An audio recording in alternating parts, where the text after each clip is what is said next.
और जिससे आप बात कर रहे हैं उसके लिए भी क्या है?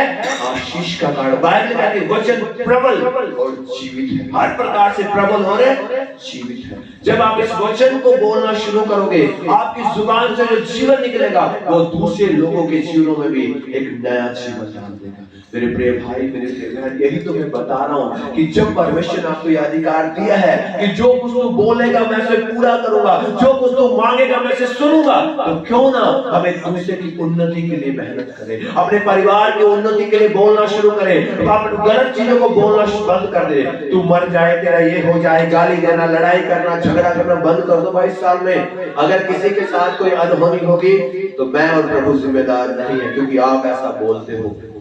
जो आप बोलोगे वो हो जाएगा। इसलिए हमारे पास्टर के बाबू एक बात बोलते हैं, अपने मुंह में पानी डाल के रखो। पीना नहीं, सिर्फ बस मुंह में रखो, क्योंकि जब मुंह में पानी होगा तो हम बोले नहीं पानी। मुंह बंद रखो, क्योंकि जब आप कम बोलोगे और वही बोलोगे जो वचन के अनुसार है, तो मेरे भाई मेरी बहन सोच कर देखिए आप कितने प्रभावशाली और प्रभु में शक्तिशाली बनते जाओगे। लड़ाई करना, झगड़ा करना, दोष लगाना बंद कर दो इस वर्ष में। ज्यादा लंबा समय आपसे नहीं मांग रही है, वर्ष अपने जुबान को काबू करना सीखो। प्रभु का एक वचन, एक बात लिखा हुआ है, एक वचन को हम पढ़ेंगे। याकूब की किताब, याकूब की किताब 3 अध्याय में।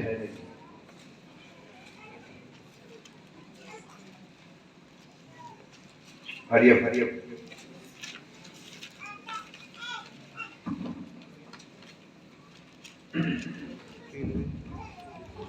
3:6, याकूब 3 अध्याय 6 वचन याद से सुना दो। जीभ भी एक आग है, जीभ हमारे अंगों में अधर्म का एक लोक है और सारी देह पर कलंक लगाती है और जीवन गति में आग लगा देती है और नरक कुंड को आग से जलती रहती है। नरक कुंड की आग से जलती रहती है। हालेलुया। बाइबल कहती है जीभ क्या है? एक आग है। क्या है जीभ? एक अब आग बहुत सारे काम आती है ना।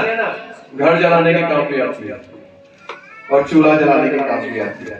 सही है? सही कह रहे हैं? अब इस आग को आपको कैसे इस्तेमाल करना है?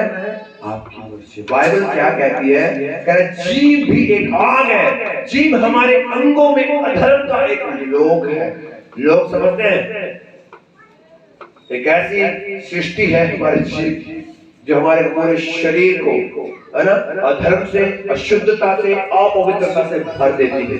मेरे प्रिय भाई, मेरे प्रिय बहन, बाइबल आपको इस प्रकार से लाने के लिए, लड़ाई करने के लिए, कलेश करने के लिए आप इस्तेमाल कर रहे हैं, तो निश्चय ही आप परमेश्वर के चुने हुए व्यक्ति नहीं है। मैंने पिछले दिनों में एक बात सिखाई थी आप लोगों को, पता नहीं कितने लोगों को याद है। जब एक व्यक्ति मन परिवर्तन करता है, मन फिराता है, तो क्या होता है? सबसे पहले मन परिवर्तन हो जाता है तो क्या हो गया? हमारे विचार बदल जाएंगे। क्या बदल जाएंगे? अब बीच से कुछ स्टेप्स को छोड़ दो, है ना। जब हमारे विचार बदल जाएंगे ना, तो हमारे शब्द बदल जाएंगे। क्या बदल जाएंगे?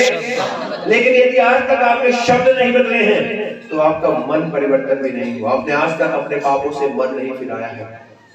जब तक आप अपने पापों से मन नहीं फिराएंगे, आप वो व्यक्ति नहीं है जिसको स्वर्ग के लिए चुना गया है। क्योंकि पाप के साथ आप स्वर्ग के राज्य में प्रवेश नहीं कर सकते। चर्च, कलीसिया, वचन, परमेश्वर हमें यही तो सिखाता है कि हमें बिना पाप के जीवन जीना है। एक ऐसा जीवन जिसमें कोई पाप ना हो। और हमारे जीवन के 80% जो पाप है वो हमारे जुबान से जुड़े हुए हैं। सुन लीजिए मेरे कान खोल कर, हमारे जीवन के जो 80% पाप है वो हमारे जीव से जुड़े हुए हैं। और हमारे जीवन के जो 80% आशीषें हैं वो भी हमारे जीव से जुड़ी हुई है। अब आपको क्या चाहिए? आपकी मर्जी। आपको श्राप चाहिए या आशीष चाहिए? उसका वचन हमें क्या सिखाता है ना? उसका वचन बड़े अद्भुत रीति से कहता है, कोई गंदी बात तेरे मुंह से न निकले, पर आवश्यकता के अनुसार वही जो उन्नति के लिए उत्तम हो, ताकि उससे सुनने वालों पर अनुग्रह।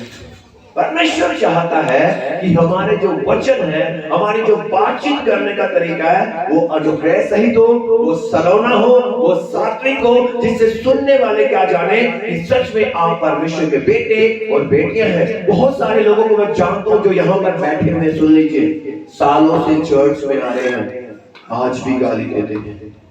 क्या मन फिरा लिया? आज भी लड़ाइयां करते हैं, झगड़ा करते हैं, क्रोध करते हैं, मनों से बुरी बुरी बातें निकालते हैं अपने। क्या आप सच में वो व्यक्ति हैं जिसको परमेश्वर ने चुना है? देखिए अपनी तरफ। मेरे भाई मेरी बहन, सिर्फ चर्च में आकर ताली बजाने से आप मसीह नहीं हो जाओगे। गले में कितनी भी बड़ी तख्ती लटका लो कि मैं मसीह हूं, उस तख्ती डिसाइड नहीं करेगी कि आप मसीह हो या नहीं। आपका व्यवहार, आपका स्वभाव, आपका चाल चलन, आपके शब्द निर्धारित करेंगे कि आपने मन परिवर्तन किया है या नहीं किया है।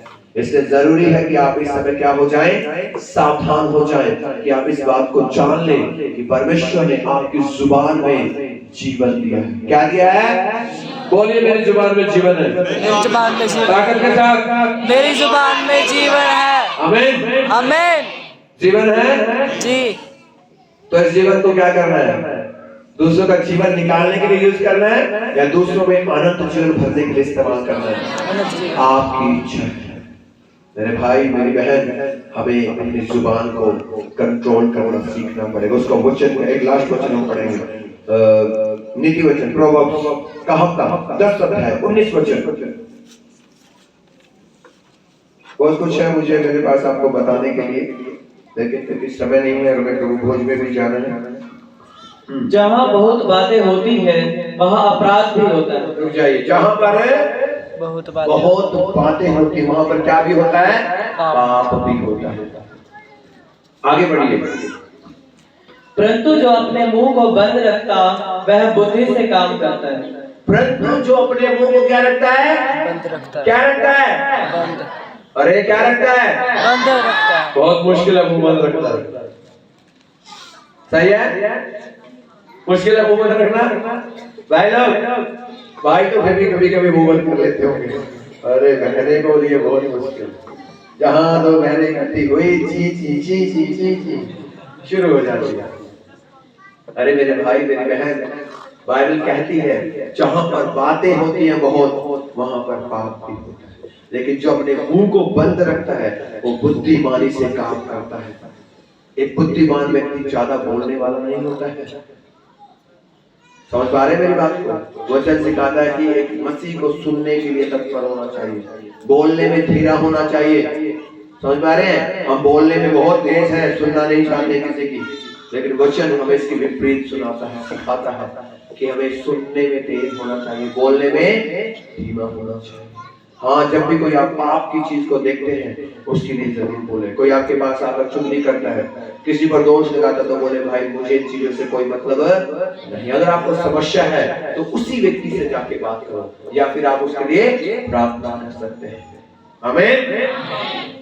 बाइबल हमें यही सिखाती है कि हमें अपने जुबान को काबू रखना है, क्योंकि इसमें जीवन और मृत्यु दोनों है। और जो जुबान को काबू रखना जानता है वो समझ लो कि मैंने अपने जीवन के 80% पापों को हरा दिया।